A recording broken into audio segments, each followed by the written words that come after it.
Si je me concentre pas, mon œil il risque de partir plus facilement. Vu que je veux pas que ça se voit, je m'oblige à me concentrer. Pourquoi tu veux pas que ça se voit? Quand j'étais petit, j'ai eu assez de réflexion là-dessus. Si je suis très honnête, je pense que ça vient réveiller des fois certaines blessures.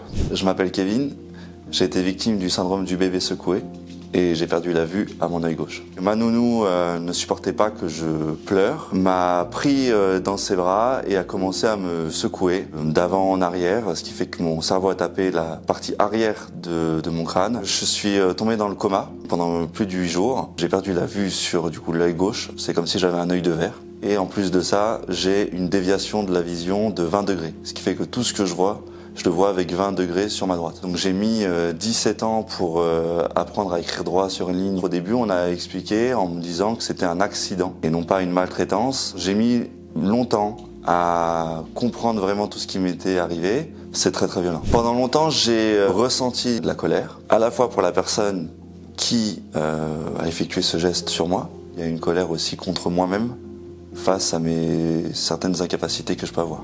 Là, j'arrive. Alors ça va. Mais pour la suite, c'est très complexe. J'arrive pas. C'est-à-dire que je peux faire ça pendant des heures. Et puis il y a une autre conséquence aussi, c'est l'aspect du repère dans l'espace. Pas plus tard que hier soir, j'étais dans ma chambre d'hôtel tranquillement et j'ai mal calculé la distance entre le lit et le rebord de la fenêtre. Je me suis esquinté en prenant le rebord. C'est un truc du quotidien qui peut m'arriver de temps en temps. C'est mes petites blessures. J'ai la chance à 30 ans de pouvoir parler et de pouvoir m'exprimer sur le sujet, en sachant qu'il y a des personnes qui ont vécu ce que j'ai vécu, qui sont décédées. Je me sens redevable aussi pour eux de prendre la parole et d'amener ce message de prévention.